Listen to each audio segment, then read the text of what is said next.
கிறிஸ்துவுக்குள் பிரியமானவர்களே, கர்த்தராகிய இயேசு கிறிஸ்துவின் நாமத்தினாலே உங்களை வாழ்த்துகிறேன். இந்த நாள் உங்களுக்கு ஒரு மிகுந்த ஆசீர்வாதமான ஒரு நாளாக இருக்கட்டும்.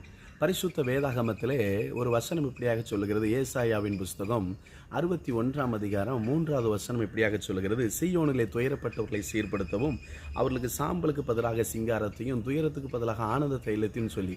ஆமேன். இன்னைக்கு உங்கள் வாழ்க்கையில் ஒரு சிங்காரத்தை கர்த்தர் வச்சிருக்கிறாருங்க. ஆமேன். பிரச்சனை வருதா, கலக்கம் வருதா, போராட்டம் வருதா, கண்ணீர் வருதா, கவலைப்படாதுங்க. அதுக்கு பின்னாடி ஒரு பெரிய ஜெயம் இருக்குது. ஆமேன். உங்கள் துயரத்துக்கு பதிலாக ஒரு ஆனந்த தைலத்தின் ஒரு அபிஷேகம் இருக்குது. வேதத்தில் எத்தனை பேரெல்லாம் துயரப்பட்டாங்க, வேதனைப்பட்டாங்க. ஆனால் கர்த்தர் பாருங்க, அவங்கள ஆனந்த தைலத்தினால அபிஷேகப்படுத்தினாரா. உங்களையும் கர்த்தர் அபிஷேகப்படுத்த போகிறாரு. உங்களுக்கு ஒரு துதியின் விட இருக்குதுங்க. நீங்கள் ஒரு ஜெயம் எடுக்க போகிறீங்க. ஆமீன். எந்த இடத்துலலாம் கண்ணீரோடு திரும்பி வந்தீங்களோ, எந்த இடத்துலலாம் வெட்கப்பட்டு திரும்பி வந்தீங்களோ, அங்கே துதித்து தேவ நாமத்தை நீங்கள் கழிவுற போகிறீங்க, மகிமைப்படுத்த போகிறீங்க. கர்த்தர் உங்களை ஆசீர்வதிக்க போகிறார். அவருடைய நீதியின் விருட்சங்களை நீங்கள் மாற்றப்பட போகிறீர்கள். கர்த்தருடைய கரத்தில் ஒப்பு கொடுங்க, காத்திருங்க, சோர்ந்து போகாதங்க. கர்த்தர் உங்களை ஆசீர்வதிப்பாராக.